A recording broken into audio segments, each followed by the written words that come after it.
Alhamdulillah, Bapak-bapak, Ibu-ibu, serta para siswa, siswi, anak-anak kita yang kita cintai. Syukur kita kepada Allah Subhanahu wa taala. Alhamdulillah, pagi hari ini kita dalam keadaan sehat walafiat dan dapat menunaikan sholat fardu subuh berjamaah dalam keadaan berpuasa, menahan segala sesuatu yang akan merusak dan membatalkan puasa kita. Salawat dan salam untuk Nabi kita Muhammad sallallahu alaihi wasallam. Bapak-bapak dan ibu-ibu jemaah subuh yang dimuliakan oleh Allah Ta'ala,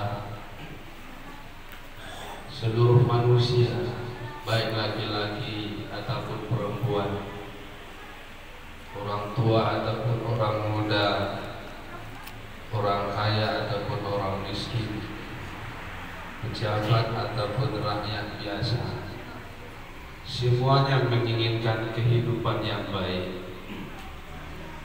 Semua orang ingin kehidupan yang baik di dunia ataupun di akhirat. Dan Allah Subhanahu wa taala, penciptanya seluruh manusia, lebih tahu dengan di mana letak kebaikan hidup manusia itu. Allah Ta'ala alimul ghaibi wa syahadah.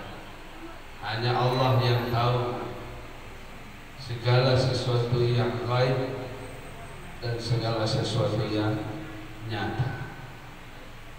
Dan kita manusia ini, jangankan yang gaib, yang nyata pun kita tidak tahu kalau Allah tidak memberitahukannya kepada kita. Allah Ta'ala telah tunjukkan dahulu Bapak Ibu. Begitu kita dilahirkan oleh Allah Ta'ala melalui perut ibu kita, langsung Allah kasih tahu, la ta'lamuna syai'a. Kamu itu tidak tahu apa-apa, satu pun tidak ada yang tahu. Seiring dengan perjalanan waktu Allah memberitahukan, sehingga awalnya kenal dengan ayahnya, kenal dengan ibunya, sudah tahu dengan ibunya, diambil wanita lain dia menangis, lalu dikasih sama ibunya dia diam, dia sudah tahu, oh ini ibu. Terus Allah kasih tahu lagi, Allah kasih tahu, bermacam-macam Allah beritahu. Itu yang nampak saja. Yang diberitahukan oleh Allah Ta'ala saat itu adalah yang nampak-nampak saja. Tetapi yang gaib, kalau tidak diberitahukan oleh Allah pasti tidak tahu.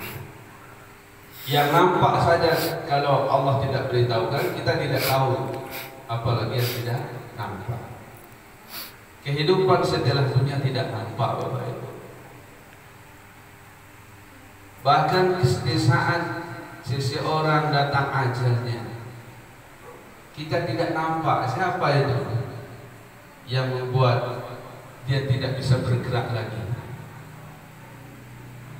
Diberitahukan oleh Allah Ta'ala, datang malaikat maut, dan kita tidak nampak. Yang saat itu yang menampakkan, yang melihatnya adalah orang yang bersangkutan. Ketika ajalnya datang, malaikat maut menghampirinya, baru saat itu Allah nampakkan malaikat maut kepada dia. Dan kehidupan alam gaib Allah nampakkan sejelas-jelasnya kepadanya. Bahkan matanya pun melihat ruhnya itu pernah. Wa antum hina idzin tanzurun, kata Allah. Pada saat itu kamu melihat ruh kamu pergi. Sehingga Nabi sallallahu alaihi wasallam kasih tahu, mata mayat itu melihat kemana pergi ruhnya. Hadirin boleh.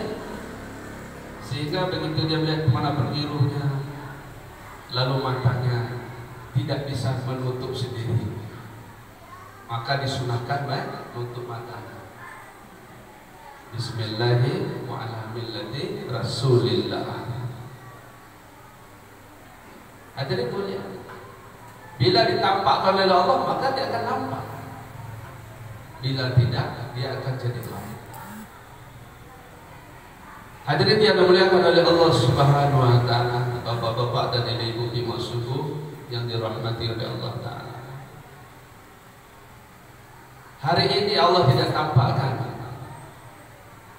bagaimana nanti keadaan seseorang begitu dia telah masuk di alam kubur. Apakah dia mendapatkan kebaikan ataukah dia mendapatkan keburukan keadaan? Allah tidak tampakkan. Apalagi di saat manusia digiring seluruhnya di padang mahsyar, huru hara yang begitu hebat. Bagaimana keadaan kita saat itu? Keadaan manusia saat itu hari ini pun belum ditampakkan oleh Allah. Bagaimana indahnya surga yang diciptakan oleh Allah Subhanahu wa taala dengan segala kenikmatannya, dengan segala kesenangannya, juga belum ditampakkan oleh Allah. Bagaimana siksa yang sangat pedih, yang sangat besar di dalam neraka, kesusahan-kesusahan, penderitaan-penderitaan yang mengerikan, juga belum ditampakkan oleh Allah Subhanahu wa taala. Namun semua itu Bapak Ibu, Allah beritahukan sekarang kepada kita bahwa itu akan terjadi. Sungguh beruntung dan tidak akan menyesal orang-orang yang hari ini diberitahukan oleh Allah, dia mau tahu. Dan sungguh celaka dan menyesal orang-orang yang hari ini diberitahukan oleh Allah Ta'ala tapi dia tidak mau tahu. Maka alhamdulillah kita bersyukur pada Allah Ta'ala di pagi subuh hari ini. Allah Ta'ala telah memberitahukan kepada kita melalui nabinya, melalui utusannya yang terakhir, baginda Nabi Muhammad sallallahu alaihi wasallam. Sudah diberitahukan siapa yang berwudu di rumah lalu dia berjalan menuju salah satu masjid, berjalan ke masjid, maka setiap langkahnya Allah ampuni dosanya. Setiap langkahnya bermaksud otomatis, walaupun dia tidak doa, ya Allah ampunilah dosaku, ya Allah ampunilah ya Allah, walaupun dia tidak mengucapkan doa seperti itu, Allah ampuni setiap langkah. Dan begitu masuk itu masjid, doa lagi, Allah maghfirli dzunubi waftah li abwaaba rahmatik. Mulai saat itu dia berdoa, ya Allah ampunilah dosa-dosaku dan bukakanlah bagiku pintu rahmat-Mu. Berdiri lagi di dalam shaf salat berjemaah, berdiri di belakang imam. Akhir surat Al-Fatihah, imam membaca ghairil maghdubi alaihim waladdallin.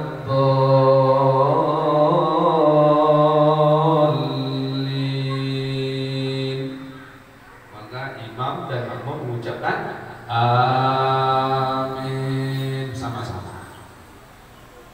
Nabi SAW beritahukan kepada kita, siapa yang membaca amin, ikut amin bersama imam, maka bersama kita para malaikat pun di langit sana, di arasy Allah Ta'ala, mereka para malaikat juga ikut amin bersamaan dengan kita. Kata Nabi, siapa yang mendapatkan amin bersamaan dengan aminnya para malaikat, maka seluruh dosa-dosanya yang berlalu diampuni oleh Allah Ta'ala. Hadirin yang mulia, ini kabar gembira daripada Allah dan Rasulnya. Maka oleh karena itu, dengan sabar di sini, dengan sungguh-sungguh, walaupun terasa berat, terasa ngantuk, apalagi pagi hari subuh yang dingin-dingin seperti ini, sabar. tahan masjid, sholat berjamaah. Hadirin yang mulia, dan Allah Subhanahu wa taala juga memberitahukan kepada kita, musuh kita itu tidak senang dengan kita. Siapa musuh kita itu? Inna syaitan lakum aduwwun mubin. Musuh kita itu kata Allah adalah syaitan. Syaitan tidak menginginkan kita ini mendapatkan ampunan atas dosa-dosa kita dari Allah. Kenapa? Mereka telah bersumpah akan mencari kawan-kawannya, akan mencari orang-orang di antara anak cucu Nabi Adam alaihissalam, itu kita manusia ini, sebanyak-banyaknya untuk menemani mereka di dalam neraka. Tugas mereka itu hanya satu saja. Mereka tidak mencari makan, bekerja di sana sini, tidak. Mereka itu cuma satu pikirnya, bagaimana menyesatkan manusia, anak-anak cucu Nabi Adam alaihissalam ini terjerumus ke neraka bersama dengan mereka. Bapak Ibu hadirin yang dimuliakan oleh Allah, manusia itu akan bisa selamat dari neraka dan bisa masuk ke dalam surga apabila dia mati di saat ajalnya tiba, tidak ada membawa dosa walaupun hanya satu dosa. Walaupun hanya satu dosa. Maka banyak dalam Quran Allah Ta'ala memberitahukan kepada kita, wasari'u ila maghfiratin min rabbikum wa jannah. Bersegeralah kamu kepada ampunan Tuhanmu dan surga. Kita disuruh oleh Allah bersegera untuk mendapatkan ampunan Allah dan surga. Ampunan Allah dan surga hadirin.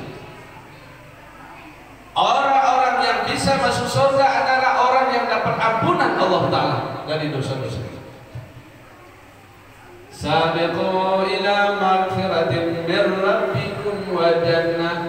Berlombalah kamu, disuruh berlomba.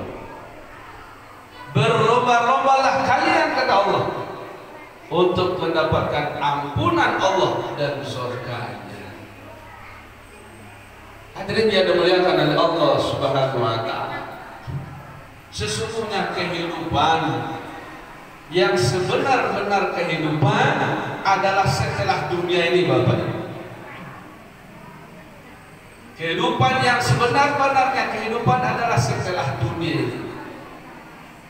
Sehingga dulu di medan Khandaq Rasulullah sallallahu alaihi wasallam melihat para sahabat radhiyallahu anhum ajma'in, kaum muhajirin dan kaum ansar, di panas teriknya matahari dalam keadaan lapar yang bersanakan laparnya, sehingga ada di antara sahabat untuk menahan laparnya perutnya diikat dengan batu, diganjal dengan batu.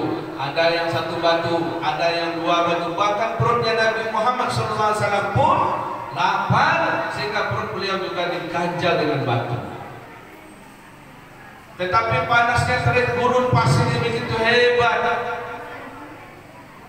mereka tidak terkesan dengan kesusahan, dengan penderitaan, dengan rasa lapar yang menyerang mereka, sehingga Nabi gembira. Rasulullah angkat tangan di hadapan Allah, Allahumma la aisha illa aishul akhirah faghfir lil ansari wal muhajirat. Ya Allah, ampuni ya Allah orang-orang ansar dan orang-orang muhajirin, dan ya Allah tidak ada kehidupan ya Allah kecuali kehidupan akhirat. Ampuni ya Allah orang ansar dan orang muhajirin. Allahumma la aisha illa aishul akhirah. Ya Allah, tidak ada kehidupan ya Allah kecuali kehidupan akhirat. Jadi Rasulullah SAW hadirin telah memberitahukan kepada kita, tidak ada kehidupan ya Allah kecuali kehidupan akhirat. Maka ampuni ya Allah orang-orang ansar dan orang muhajirin ini. Hadirin yang dimuliakan oleh Allah, kalau begitu apa arti kehidupan dunia ini?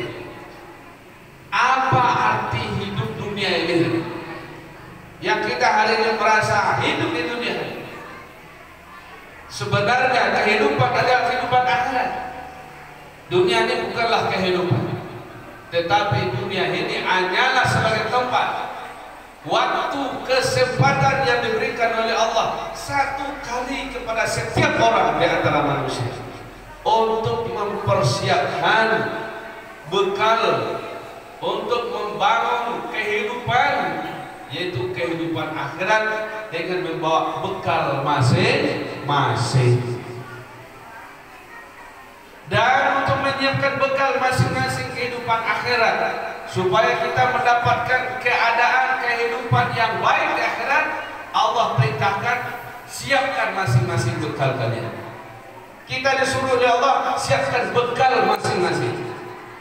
Seorang ayah siapkan bekalnya, seorang ibu siapkan bekal, seorang anak siapkan bekalnya, putra putri kita masing-masing siapkan bekal kamu. Nah, kamu tidak selamanya di dunia ini. Kehidupan yang sebenarnya kehidupan kita adalah akhirat.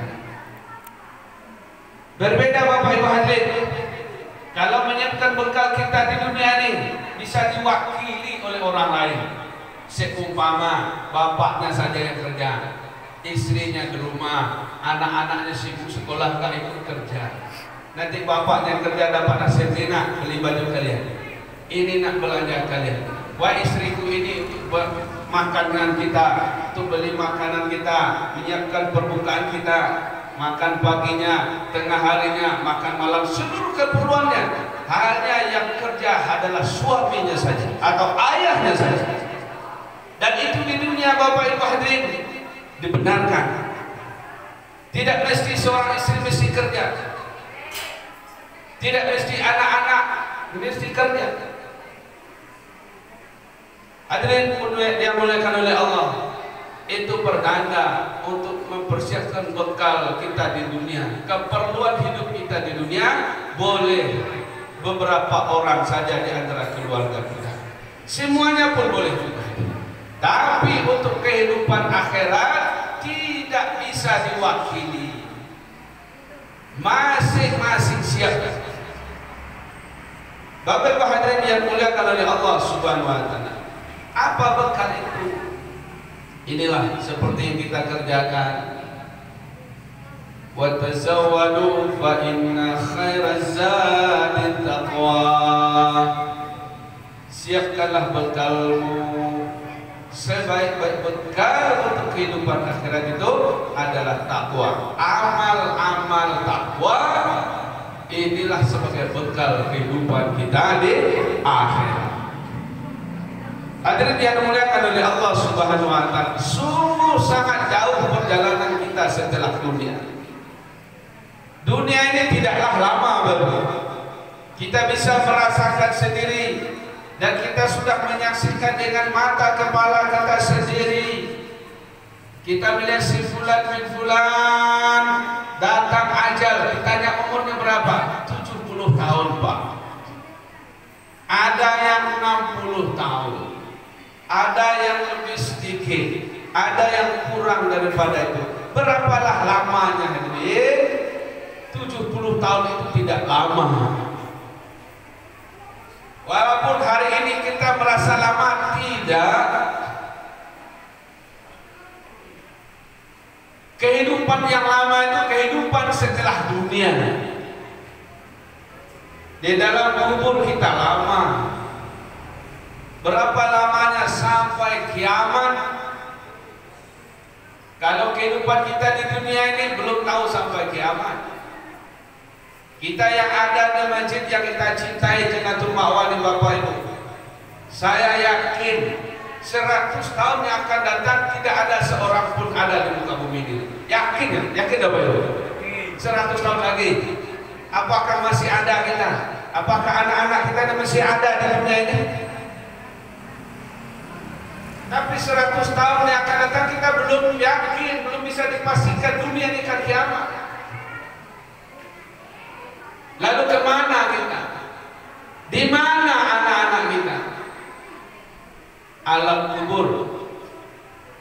Lalu bagaimana keadaan kita? Masing-masing ditentukan oleh amalnya. Hadirin yang dimuliakan oleh Allah Subhanahu wa taala, sudah menjadi keputusan Allah. menjadi ketetapan Allah Subhanahu wa taala. Untuk menjadi amal kita ini baik, sehingga membuat keadaan kita akan jadi baik. Bapak Ibu, keadaan kita, kehidupan kita masing-masing setelah dunia ini ditentukan oleh amal kita masing-masing. Bila amal kita baik, maka pasti demi Allah kita akan mendapatkan kehidupan yang baik. Walaupun di alam kubur kita seorang diri, tanpa keluarga, tanpa teman, tanpa ayah dan ibu, tanpa saudara, karib kerabat, tapi bila Allah datangkan kebaikan, maka itulah orang yang mendapatkan kehidupan yang baik. Hadirin yang dimuliakan oleh Allah, dahulu saja ketika kita dalam perut ibu kita, Allah datangkan kehidupan yang baik.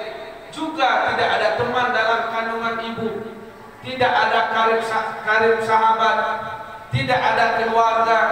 Walaupun tempatnya 3 lapis kegelapan, fi dzulumatin tsalas, 3 lapis gelapnya, sempitnya luar biasa, tapi Allah datangkan kehidupan yang baik, sehingga dalam rahim ibu kita hidup dalam kehidupan yang baik, sedikit pun tidak merasa kesusahan dan kesulitan. Betul? Betul. Lalu bagaimana manakala kita sudah sampai dalam kandungan tanah, dalam kandungan bumi? Akankah kita mendapatkan kebaikan? Maknanya apakah kita akan diberikan kehidupan yang baik oleh Allah? Saat inilah kita memikirkannya, mengusahakannya, Bapak Ibu. Kapan amal seorang itu akan jadi baik?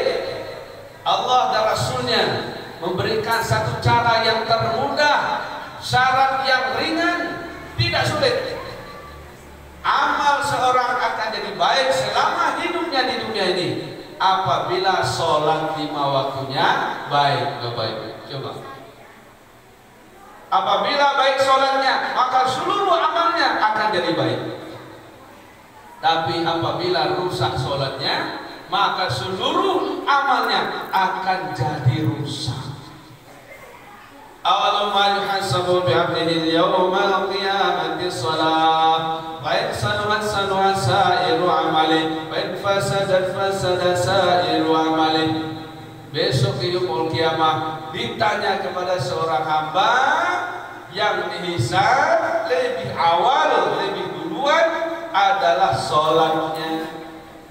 Apabila baik sholatnya, baik seluruh amalnya. Bila rusak sholatnya, rusak seluruh amalnya. Kalau sudah rusak sholat, seluruh amalnya rusak.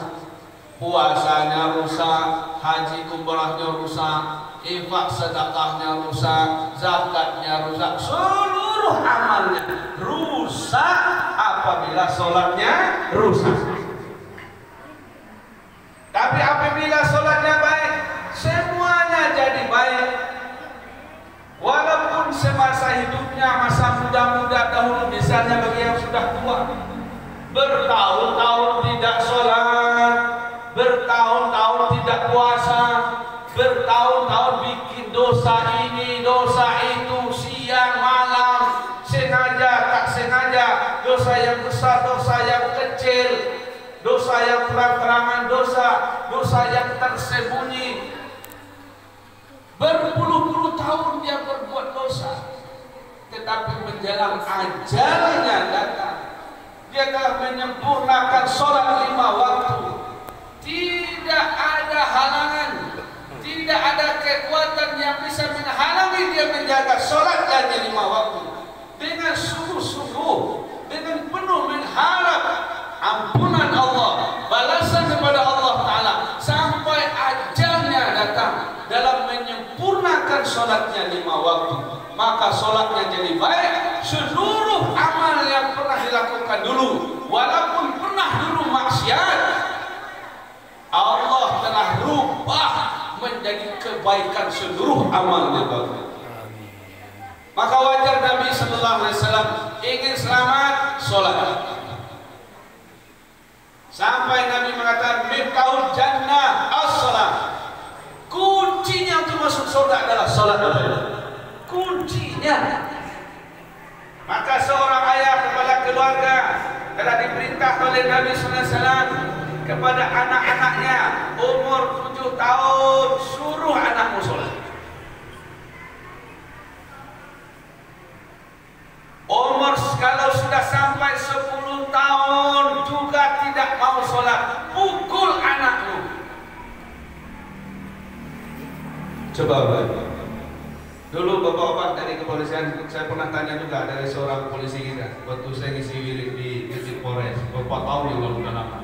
Pak Ustaz, apakah itu pukul anak tidak bertentangan dengan undang-undang KDRT? Betul ya? Hadirin mulia, ada caranya. Ada caranya, Pak. Sehingga Luqmanul Hakim ahli hikmah memberitahukan pukulan seorang ayah kepada anak-anaknya adalah ibarat air hujan menyirami tanaman. Cara pukulnya, ulama kasih itu ulama fikih, Pak. Ini rotan jangan, ketiaknya gini kan, nggak boleh gini. Ini mau keras, ini kekerasan ini. Sholat nak. Ketiaknya dijepit. Hadirin yang dimuliakan oleh Allah. Sehingga saat itu Bapak Ibu, anak kecil umur 10 tahun mukulnya anak kecil gimana? Artinya apa? Seorang ayah menginginkan, nak, sholat kalian nak, daripada kalian dipukul oleh malaikat Zabadia, malaikat Malik di neraka yang tidak punya pri ke manusia, biar ayah pukul kamu. Sholat nak? Ya mak, ya pak, ya sholatnya. Masya Allah. Bahkan seorang ayah yang menyimpan cambuk rotan di rumahnya atau lidi di rumahnya, yang niatkan untuk mukul anaknya bila umur 10 tahun tidak sholat, akan dirahmati keluarga, diberkahi oleh Allah Subhanahu wa Ta'ala. Bukan umur 25 tahun dipukul, nanti balik melawan ya, umur 10 tahun. Bapak Ibu hadirin yang mulia, kenapa? Demi keselamatan anak-anak kita. Kalau mereka sudah tidak sholat, tidak ada harapan Bapak Ibu ingin bahagia, ingin selamat, akan mendapatkan kehidupan yang baik setelah dunia. Maka terakhir Bapak Ibu hadirin yang dimuliakan oleh Allah, saya ingin sampaikan kepada kita semua Bapak Ibu, satu keluarga, walaupun keluarga ini di dunia tidak dikenal oleh orang-orang di kampung, di negari, keluarga hidupnya payah, tinggal terpencil di pelosok negeri, orang awam, orang miskin, hidupnya susah payah. Tapi ayahnya jaga sholat 5 waktu, ibunya jaga sholat 5 waktu, anak-anaknya putra putri jaga sholat 5 waktu.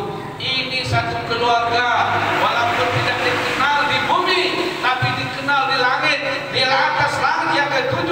Mereka di sekeliling arasy Allah Ta'ala, di samping mereka bertasbih, mensucikan Allah, bertabik memuji Allah Ta'ala.